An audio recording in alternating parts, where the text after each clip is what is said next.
jam ñalle mon bandiraɓe tedduɓe musidɓe sehilaɓe dañiral jamma bela yo Allah yurmo musidɗo men jalli siyafo ɗum kanko e dendagal mayɓe julɓe. En jiiɗi artude ɗo seeɗa e deftere islam e pinal fulɓe nde mawɗo men Bacca Ba. en tarino ɗo deftere nde mataw en etoto artude hen seeɗa so Allah jaaɓi. eɗen natira ɗo e ngal ɗo damal tan natirka ka haalde diine e kala diine wona hunde wemde no fewi, nde tawno diine ina heewi dillinde ɓerɗe, kalawo hen o ina foti ɓedde ko haalata ko no haaldata ɗum e ɗo haalata ɗum. saabi ɗum tan ko diine eko ɓuuri hewde wiyete ummi koto jomiraɗo. hunde umminde te jomiraɗo noon foti ko jaɓede ko alda e namdede sababu. kono ɗum foof e waade noon diine kadi kala bawɗo wonde jippoto ko yimɓe, ete yimɓe ɓe jogoto ko pinal, aada, cosaan e fina tawa mumen. ɗum firti ko rendo adoto diine.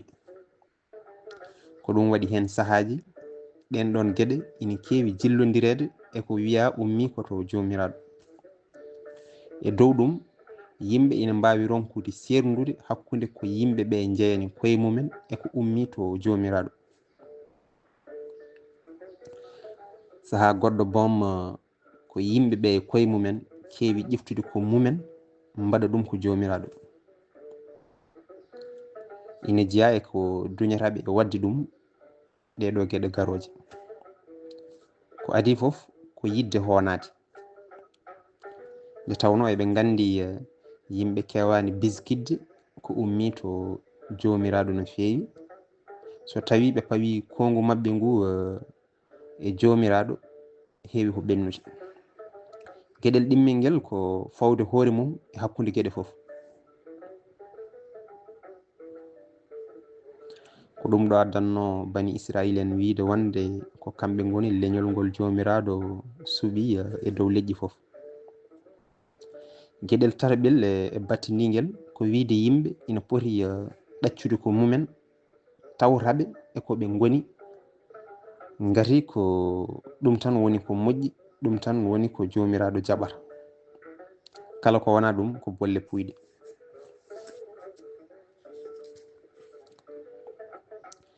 diine islam noon so haalde gonga daɗani e ɗeɗo gueɗe, ha tengti noon e gueɗel battinigel ngel. nde islam ari nde tawi ko pinal, tawi ko aada. ngal ɗo pinal e oɗo aada jillodiri no fewi e diine o. e dow ɗum yimɓe ɓe gona arabeɓe natɓe e diine o ina keewi joguitade wonde ɗeɗo gueɗe ina jiiya ɗeɗo gueɗe ɗe jiiya koye diine o. ɗum ɗo ina addanaɓe waylude ko heewi e gonka mabɓe.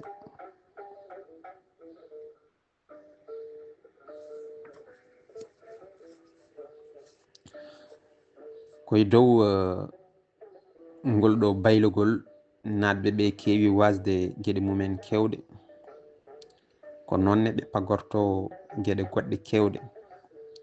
hankkadi noon gueɗe mabɓe foof mbaylo, miijoji mabɓe, dawrugol mabɓe, diine moɓe joguino, faggudu mabɓe, jokkodiral mabɓe, jiiɗe mabɓe e koye mabɓe, jiiɗe mabɓe e woɗɓe, jiiɗe mabɓe e taaride mabɓe, jiiɗe mabɓe e dartol mabɓe, jiiɗe mabɓe e hanki mabɓe kañum e janggo mabɓe, pinal mabɓe, aada mabɓe, cosaan mabɓe, fina tawa mabɓe e dabba kala mabɓe waylo. ko ɗum ɗo so gonga woni ko hefti fulɓe. ɓeɗo nde naari islam nde ala ko keddi. gueɗe mabɓe foof walla kam ko ɓuuri hewde hen mbaylima. te hen sahaji baylugol ngol fawaki e dow diine islam. ala ɗum fawi tan koye dow aadaji arabeɓe. taw ɗum fiidirani hay batte diine o. ko ɗum waɗi geɗe ɗe ene poti yurnitede laɓɓitine ha laaɓa. jinmi wiide ko yimɓe ɓe ina poti andude hoto diine islam o haaddi aadaji arabeɓe ɗi. ɗum ɗo ina jeeyayi ko duñimi e windude deftere nde. ɗo mi etotako tan serndude ko arabeɓe ko e ko islam ko, kono kadi etoromi ko hollude wonde islam e hoore mum ƴefti ko heewi e adanɓe ɓe. caggal ɗum mami eto kadi ne haalde no pinal fulɓe waylori e konnguɗi goɗɗi, holko fulɓe mbaasi, holko ɓe paggiri e holko heddi ko waylaki e natgol maɓɓe islam. mi aƴata ko haalde ɗo noon pinal fulɓe fof ete somi wi fulɓe mbimi ko haalpulaar en, somi wi kadi haalpulaar en mbimi ko fulɓe. nde tawno fulɓe ina jaaji e heero Afrique, ko ɓuri hewde e yeruji guittuɗen ɗum koye fina tawa fulɓe Fuuta Tooro ha tengti noon e hoɗɓe Dande Maayo Sénégal. pawɗen wittoji men noon koye dow duttorde ɗe jangtiɗen to wattande deftere nde, ko noonne e dow humpito men eko humpito men rokki en kala ko en ngalana duttorgal lamgal. kewɗen wiide ko wiyama aada ina yaari, wonɗo wiya, wonɗo wi, ina yaaji, aadaji ina mbiya eko nandi hen. yanti hen kala ko egguɗen eɗen kewi addude duttorgal mum to less helloto, wondude hen sahaji inde binduɗo, inde mulɗo, hitande nde muula e nokku ɗo muula. gasnirten deftere nde ko etade addude hunde inde fulɓe ɗeɓe jeeni koye mabɓe. mbaɗirɗen ɗum ko yidde hollude wonde wonko fulɓe ngakkira ko wona inde. neɗɗo ko waasi ko fof o fotani kam wasde inde makko. inde noon ko jelogal, te hay goto wawa ƴeftude jelogal goɗɗo wiya oɗo goɗɗo battinta e dow makko. ɗum noon bandiraɓe tedduɓe, musidɓe sehilaɓe, eɗen naata joni e feccere adande islam e arabeɓe. joni natten koye feccere adande islam e arabeɓe. damal goo, aadaji arabeɓe ko adi diine islam. diine islam wawa famede no fewi gaga pinal aadaji kañum e ñawoje rendo arabeɓe ko adi peñgol diine o. ɗum ɗo ina tabiti ha tengti noon e rendo arab wonnongo Hijaz. nokku oɗo woni hande ko Makka e ko taari ɗum. nde islam feeñi e oɗo nokku nde, tawno ko won no arabeɓe gurduno to banggue ñawoje rendo mumen. beele ɗeɗo ñawoje ko moƴƴe ɗe gonno. ɗum ɗo ko namdal mawgal. yogo e anduɓe diine o e aadaji arabeɓe etima jabtade ngal, kono ha joni e ngal jokki. wone mabɓe ni wiɓe wonde arabeɓe ko adi diine islam ko majjunoɓe gonno. aadaji mabɓe ko bonɗi ɗi Allah bonni gonno. ko islam yaltiniɓe e majjere, niɓɓere, bewre, ñadre, kañum e haareji jamma e ñalawma. caggal ɗum wattiɓe annore, lelawal, lawol peewal, kañum e deejre. ɗum ɗo ko hen banggue. e banggue goɗɗo won wiɓe kay ala. diine islam nde diine islam ari nde e gardugol nulaɗo Allah Muhammad yo jaam e kisal gonen makko, tawi ko arabeɓe ina gondi e aadaji kañum e pinal mumen. ete yoga e ñawoje ɗe sariya islam jogui hande ɗi koye nder majje ɗi guitta. nden noon wiide arabeɓe gonno koye majjere e niɓɓere ko adi islam ko hunde nde hakkille wawa jabde. ɓe jokke wiide wonde so diine islam yettima ɗo yettino nden e nder arabeɓe wona saabu kesam hesamagu diine o waɗi ɗum, ala, wonno diine o tawruno leydi Hijaz ndi, wonno ɗon ko pinal gendi ñawoje diine sariya juɓɓudi mawdi kame coñce. nde diine islam ari nde nokki hen ha heewi huturi.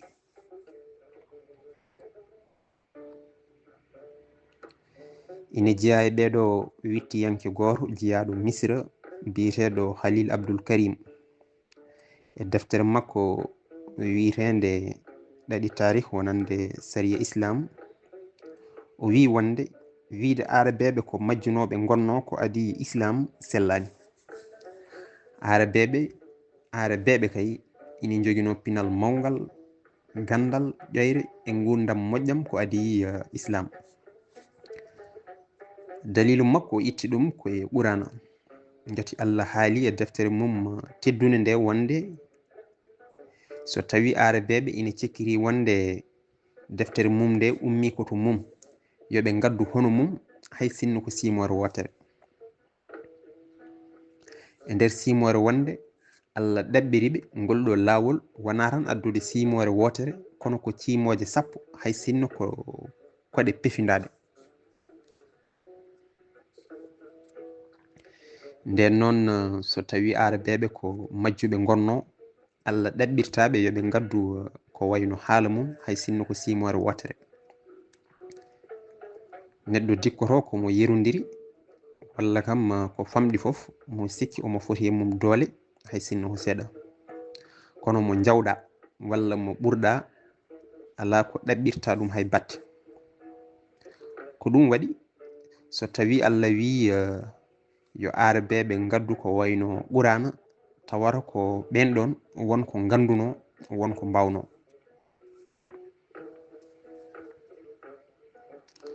dalilu goɗɗo min mo jimi koko andira e coñce arab sura ul jahilin, hono yimiyankoɓe majjuɓe wiide ɓe waɗi ɓe wiyede noon ɓe gurno ko adi peñgol islam. nde ɗo inde noon e miijo hooram fewani, ɓe poti wiyede tan ko sura qabla al islam.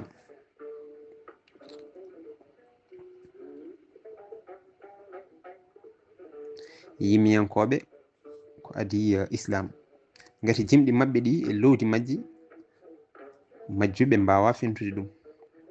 nden noon wiide arabeɓe ko majjuɓe gonno tawa ina penti hono ɗeɗo coñce e yuɓɓude e sañade wawa dejje hakkille. ma en gartoye ɓeɗo yimiyankoɓe ko adi islam so eɗen kaala almudagal eko janggate hen. ko ɗum waɗi aadaji arabeɓe gona tan battini e dow diine islam, kono kadi ko ɓuri hewde e ñawoje sariya islam kañum e dewe Allah koye ɗin ɗon aadaji guitta. ko arabeɓe goni doole islam, ko kamɓe goni gorodi mum e sembe mum.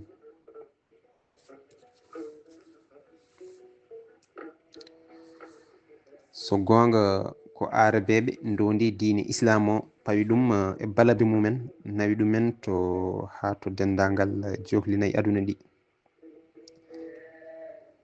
ɓeydade e ɗum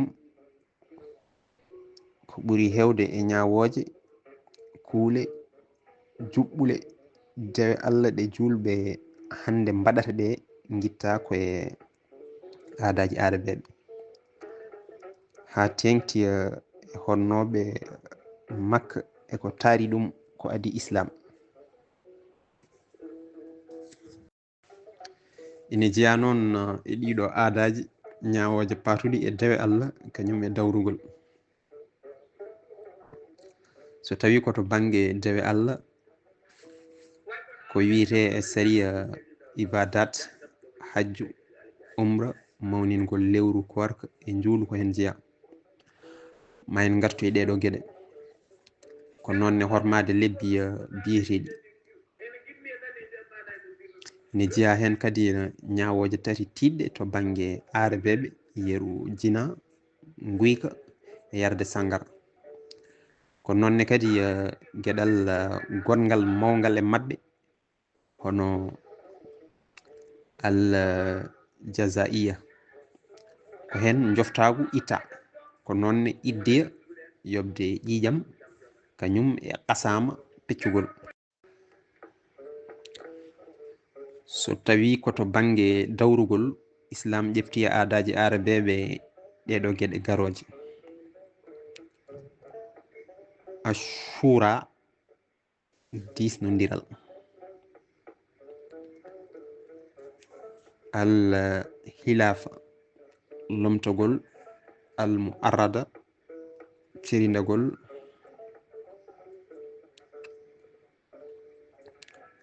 nusmul hukmu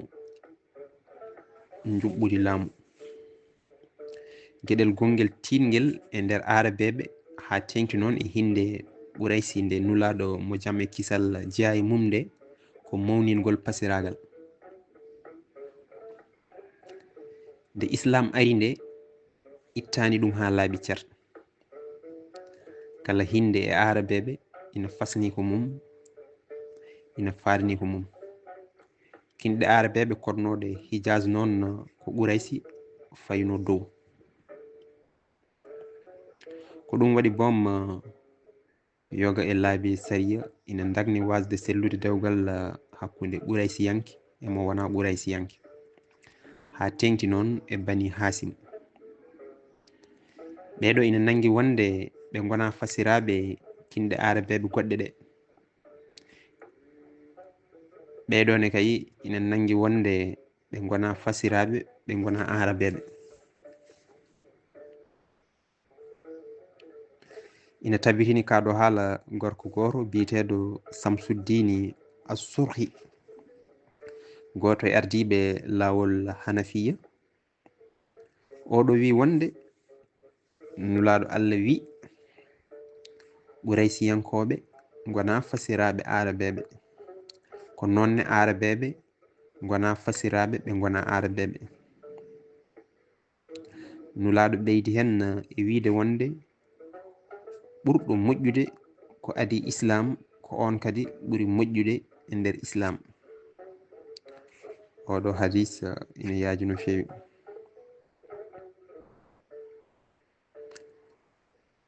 ina tengtini ɗum ɗo kadi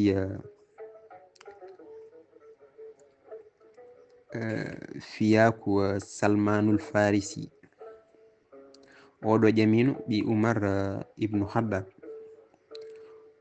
kono oɗo jaɓano ndenne de Salmanul Farisi ko sahaba mawɗo wonno hay nulaɗo mo jamme kisal goni mum o wino Salman jeeya koye galle he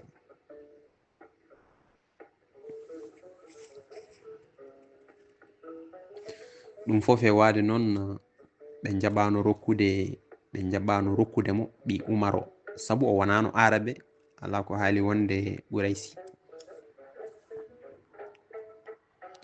ko ɗum ɗo duñi yoga e julɓe jaggude wonde ko arabeɓe ɓuuri yimɓe fof ko ɗum ɗo pamaren jimol Alhaji Malik Sy o welede Allah woni makko jimol makko ngol o eggi e jimol gotol ngol arabe goto yimno e deftere makko wiitende Lasu Zahabi fi sirati Ɓurayl Hayril Arab ɓurde andirede e nder Fuuta Tooro Mimiya mawɗo Malik Sy wi arabeɓe ɓuri moƴƴude e yimɓe fof ɓuri moƴƴude e arabeɓe ko Ɓuraysi kanko nulaɗo ɓuri moƴƴude e moƴƴuɓe makko kanko nulaɗo ɓuri moƴƴude e moƴƴuɗo e maɓɓe.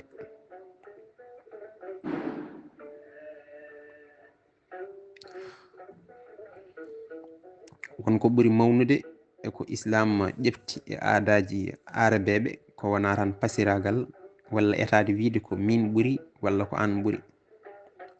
ɗum woni dewe Allah ko wayno hajju, korka, kañum e njuulu. garen joni e hajju. arabeɓe ko adi islam ina mawnintuno suudu kaaba teddunu ndu. alay sago noon yimɓeɓe ganda wonde wona tan suudu kaaba ndu wonno e nokku on, hedde fodde cuuɗi nogas e goo ina gonno e dunde arab nde, kono tan ko kaaba gonɗo e wuuro makko ngo e ɓurno mawninde gila dawa dawi. kala hirande leƴƴi arabeɓe kewɗi ina garanno hajjude ngam mawninde suudu kaaba ndu. ina yaaji noon wonde ko annabi Ibrahima mahi suudu kaaba ndu e yamirore jomiraɗo, kono won wiɓe ala. ɓeɗo jaggi ko Ɓuraysiyankoɓe e koye mumen mahindu. waɗi ɗum ina jeeno e pinal e aadaji leƴƴi ɓoyɗi maade ko wayno cuuɗi e wadde ɗumen rewirdu Allah. yimiyanke goto ko adi islam biyeteɗo Suhayru ibnu Abi Salman wi: mi wondiri suudu ndu ganduɗa worɓe ina bango hen tawi mahi ɗum ko Ɓuraysi e Jurhum. ko teddindeɓe suudu kaaba ndu addani arabeɓe wiide kala naɗɗo e mayru hisi daɗi hay sinno ko baɗɗo ko boni. islam tawriɓe hen, Allah tenkini ɗum.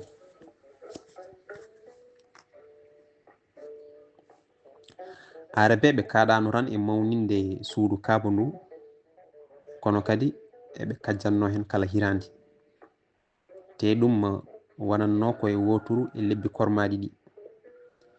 yentude hen kala ko hajjoɓeɓe mbaɗata hande kamɓe eɓe mbaɗanno ko way noon. ina jiya hen wiide labbayka mi notimama, hay sinno noon eɓe jillanno hen konnguli goɗɗi dendinoji Allah e goɗɗum. haddirade comci karminirɗi daneji, haddirade comci karminirɗi daneji, darade Arafat, yaade Musdalifa, yaade Muna, werlade Jamra, hirsude layya, wangade suudu kaaba laabi 7, ɓuucade hayre ɓalere nde ngam mawninde nde, dogde hakkunde Safa e Marwa. islam noon roni ɗeɗo gueɗe foof ko alda e waylude hen hay sinno ko inde. gueɗel gonguel ngel ɓe mbaɗanno te islam ina haaɗi ɗum joni ko wadde ɓandu meru. addantunoɓe wadde ɓandu meru noon ko teddindeɓe suudu kaaba ndu no fewi. ɓe gañanno ko wangade suudu kaaba ndu wondude e comci ɗi laaɓani, comci baɗɗi soɓe. eɓe joguirino wonde neɗɗo fotani wangade wondude e comci ɗi jomum nawara tarodde. ko ɗum ɗo addantunoɓe sodde comci Ɓuraysiyankoji ngam gonɗindeɓe wonde Ɓuraysiyankoɓe jiya koye himsu en, jiya koye humsi en. Ɓuraysi minal humsi. humsi noon firti ko laɓɓe e sattuɓe to banggue dewal Allah. mbiɗe sikki koye ɗum ɗo safalɓe Mauritanie ƴefti. ɓeɗo wone mabɓe so ina juula ɓortan tubaji mumen ha laaɓa ceer. eyyi ɗum noon bandiraɓe tedduɓe musidɓe sehilaɓe ko ɗo katten ha ñande wonde so Allah jaaɓi. Allah jarama on jarama.